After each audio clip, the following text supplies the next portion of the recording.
Bonjour les amis. Aujourd'hui, nous sommes dans l'évangile de Marc au chapitre 5, les versets 1 à 20. Alors, vous allez voir aujourd'hui, c'est assez amusant en fait. C'est un évangile qui peut faire sourire. Donc, qu'est-ce qui se passe? En fait, donc Jésus et ses disciples sont montés dans la barque et ils retraversent, ils traversent le lac de Tibériade pour aller du côté des Géraséniens. Alors, quand on fait un peu de recherche, on se rend compte qu'on ne sait pas exactement si on parle du pays de Gadara ou du pays de Gérasa. Enfin, de toute façon, ça veut dire que nous sommes dans la région du sud-est du lac de Tibériade, en bordure de l'eau, et que nous sommes dans un pays païen. Pourquoi païen? Parce que tout simplement, vous allez le voir ensuite, les gens élèvent des cochons. Donc en général, quand on élève des cochons, c'est qu'on n'est pas ni juif ni musulman. Et alors, bon, l'histoire est amusante parce que quand ils descendent de la barque, en fait, ils rencontrent un type qui est possédé d'un esprit impur, mais enfin qui est complètement cinglé, qui est même un fou allié, et un fou allié au sens propre du terme, puisqu'en plus de ça, on lui avait mis des chaînes pour qu'il ne fasse pas de dégâts, et on l'avait accroché, je ne sais pas trop où. Et donc, de toute façon, il avait même comme ça, il avait réussi à faire sauter les chaînes et les entraves, et il passait son temps à se promener nuit et jour dans la montagne, au milieu des cimetières, en poussant des cris, et en se déchirant, en se lacérant avec des cailloux. Donc un type, mais vraiment, voilà, le fou tel qu'on l'imagine dans un film complètement surréaliste. Voilà. Et qu'est-ce qui se passe? Évidemment, le fou voit Jésus de loin, et le voilà qui réplique et qui lui dit, voilà, que me veux-tu, Jésus, fils de Dieu très haut? Je t'adjure par Dieu, ne me tourmente pas. Donc une fois de plus, voilà, nous sommes dans le cas d'un démon qui reconnaît tout de suite Jésus. Vous vous souvenez que Marc a construit son évangile pour qu'on sache que Jésus est le Fils de Dieu uniquement à la fin, mais dès le départ, en fait, les démons, eux, reconnaissent Jésus comme étant le Fils de Dieu. Et donc, évidemment, Jésus, tout de suite, parle au démon et lui dit « Sors de cet homme, esprit impur !» Et Jésus lui demande « Mais quel est ton nom ?» Et le type, le fou, répond « Mon nom est Légion ». Et Légion parce qu'en fait, nous sommes Légion, des gens comme moi. Et donc, voilà l'expression « être Légion ». Donc, et en fait, je ne suis pas tout seul. Enfin, en fin de moi, il y a plusieurs démons. Et voilà. Et puis, il le suppliait à assistance de ne pas l'envoyer hors du pays, parce qu'en fait, qu'est-ce qui se passe? Les types qui sont habités par le démon, dans un pays qui ne connaît pas Dieu, ce sont les rois. Donc effectivement, les démons dans un pays païen, ce sont les rois. Il n'y a aucune contrepartie en fait en face. Voilà.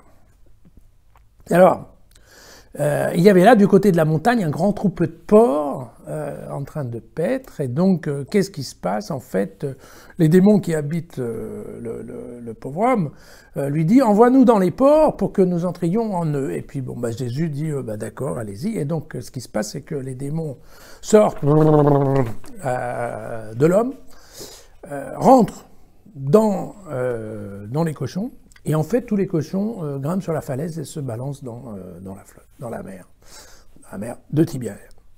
Et donc, et on nous dit, en effet, il y en avait environ 2000 et ils se noyèrent dans la mer. Voilà.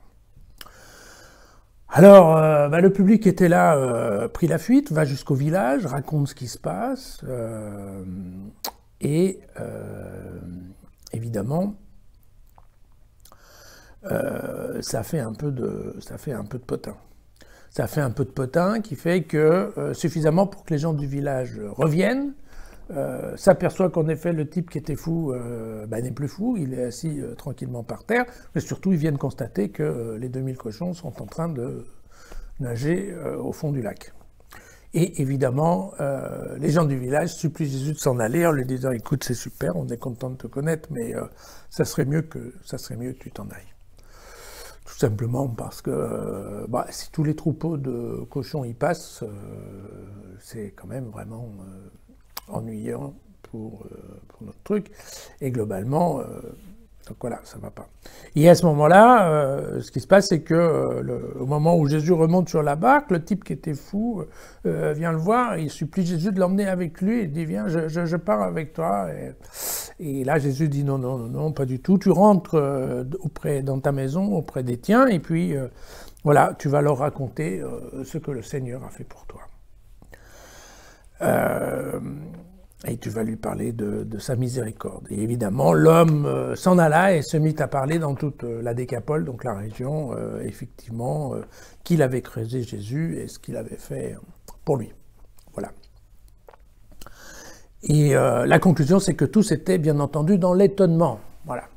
Ça se passe un peu toujours comme ça, dès qu'il se passe un truc un peu miraculeux, où les gens ont peur, où ils sont dans l'étonnement, mais ça ne laisse personne de marbre. Voilà cette belle histoire. Alors, évidemment, à part le côté cinématographique, hein, on imagine des choses absolument extraordinaires dans les cimetières où il y a des gens qui hurlent pendant la nuit. Moi, je voulais surtout vous parler, enfin, je pense qu'il y a deux, trois choses qui sont intéressantes. La première, c'est que Jésus rentre dans ce pays qui est un pays païen où il n'est absolument pas connu. Et dans les quelques lignes de cet évangile, nous avons au moins 3 individus qui le supplient. Les démons le supplient Jésus de ne pas les chasser du pays. Les gens du village viennent supplier Jésus de bien vouloir s'en aller. Et l'ancien fou, je dirais, lui aussi supplie Jésus de le prendre avec lui. Donc vous voyez que, évidemment, c'est amusant de voir que la personnalité de Jésus, dans un pays qui ne le connaît pas, fait tout de suite sa petite impression, n'est-ce pas? Donc il y a évidemment un aspect surprise et quelque chose d'extraordinaire dans le fait que tout le monde vient supplier quelqu'un qu'on ne connaît pas. Voilà. Donc évidemment, dans la construction de l'évangile, cela est fait pour mesurer, pour mettre en valeur en fait le côté original, différent et grandiose de Jésus. Et puis,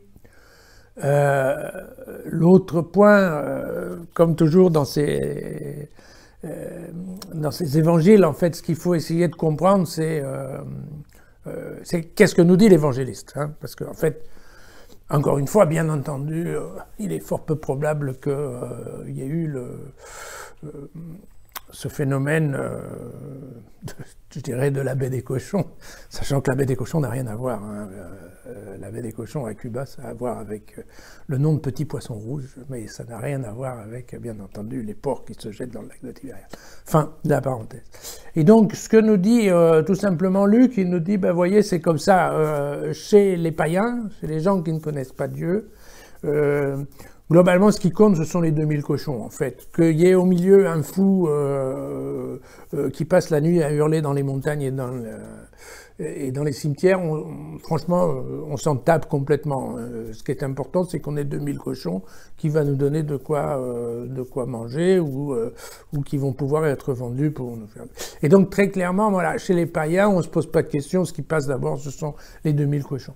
Et par différence et en opposition, eh bien, en effet, c'est toujours la question, vous vous souvenez, le bon pasteur qui colle les 99 moutons dans un enclos et qui va chercher un.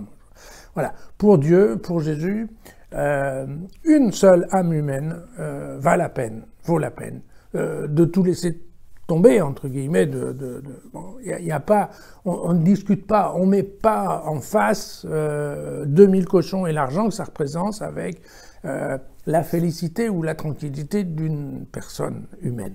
Voilà. Donc c'est ça le message en fait de Marc aujourd'hui, et c'est un message qui nous dit, qui nous parle tout simplement de notre égoïsme. Voilà. Donc mettons de côté l'histoire des cochons et réfléchissons bien à cette question. Okay, une vie humaine dans le sens aussi une vie tranquille, enfin une vie sereine. Okay, la vie d'un homme en face de l'argent. Et voilà, je pense que c'est ça tout le message, qui vaut la peine d'être entendu. Voilà. Si vous avez aimé, vous likez, vous passez la vidéo, et puis bien sûr, retrouvez le texte original, qui vous verrez vaut la peine d'être lu, sur le site jésusfacile.com, et j'espère qu'on se retrouve demain. Au revoir.